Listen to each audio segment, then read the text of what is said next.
Hello everyone, my name is Naila Morita Chakrafiun with student number 2024-32051. In this video, I will explain my practical report regarding the implementation of firewall and access control list or ACL using Cisco Packet Tracer. So let's go straight to the first point.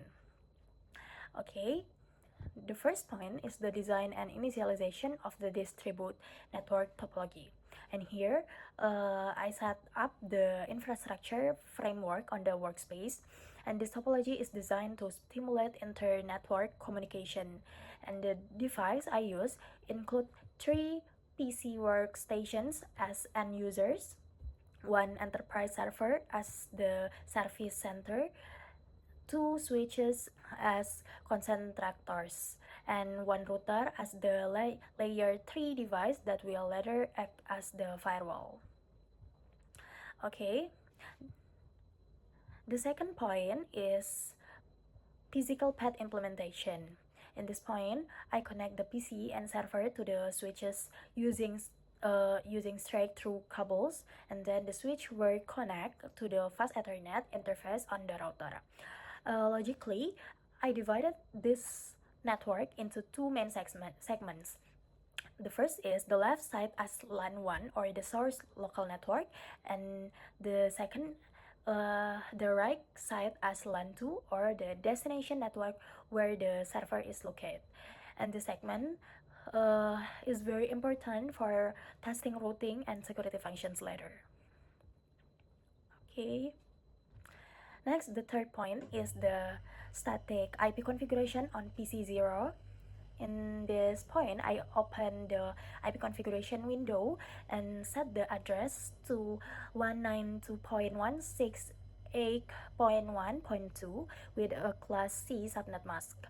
And the most critical part here is filling the default gateway with the address 192.168.1.1. Without this gateway, PC0 can only communicate within the local scope and will not be able to send packets out to the server. Next point is about static IP configuration on PC1. So in PC1, I gave the IP address is 192.168.1.3 since PC1 is in the same broadcast domain as PC0. The configuration is identical, but for the subnet mask and the default gateway. And this step ensures that in the LAN 1 segment, we have more than one device to test the different effects of the firewall policy later. Okay, the fifth point is LAN 2 segment for the configuration of PC2.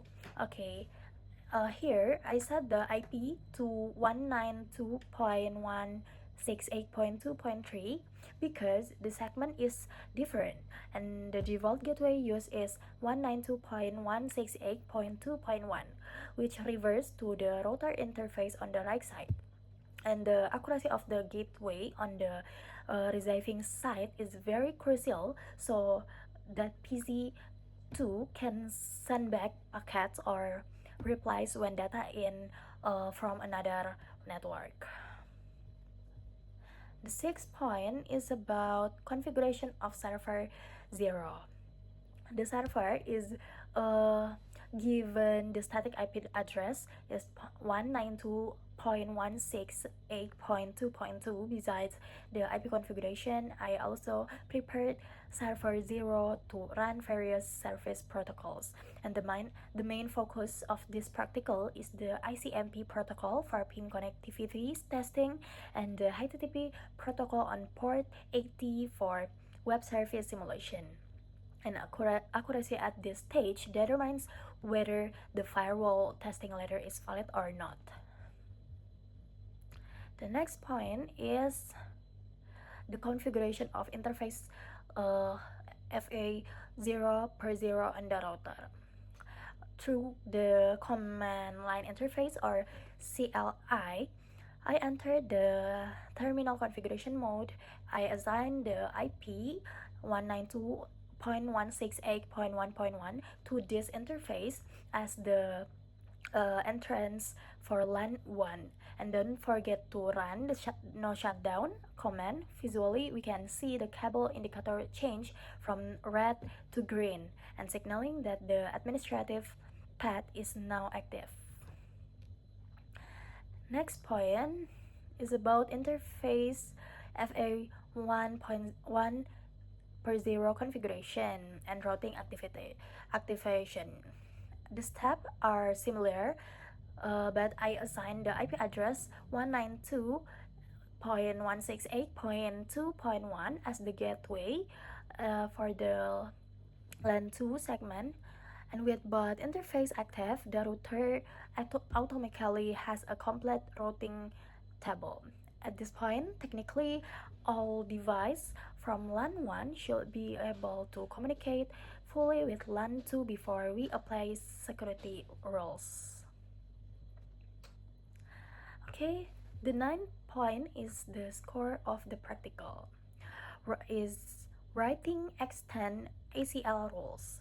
In this step, I create an ACL with the identification number, and the specific command is access list deny ICMP host 192.168.1.2 host 192.168.2.2 echo.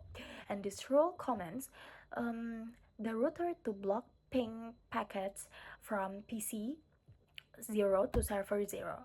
And because the implicit deny rule, I must add permit IP any so that other traffic is still allowed.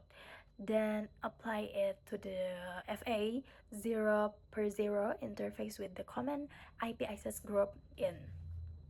Okay. The next point is about verification of connection failure.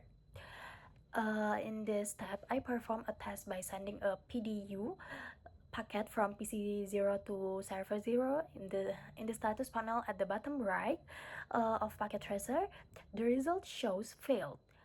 This is clear evidence that the firewall policy on the router has worked perfectly, recognizing the ICMP packet coming from PC 0 and immediately dropping it.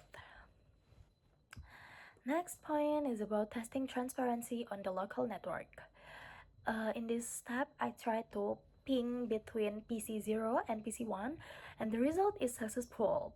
Why?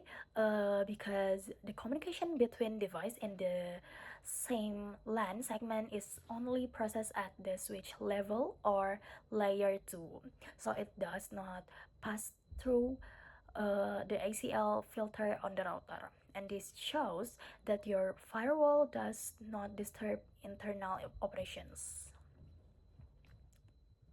The 12th point is about validation of ACL specificity.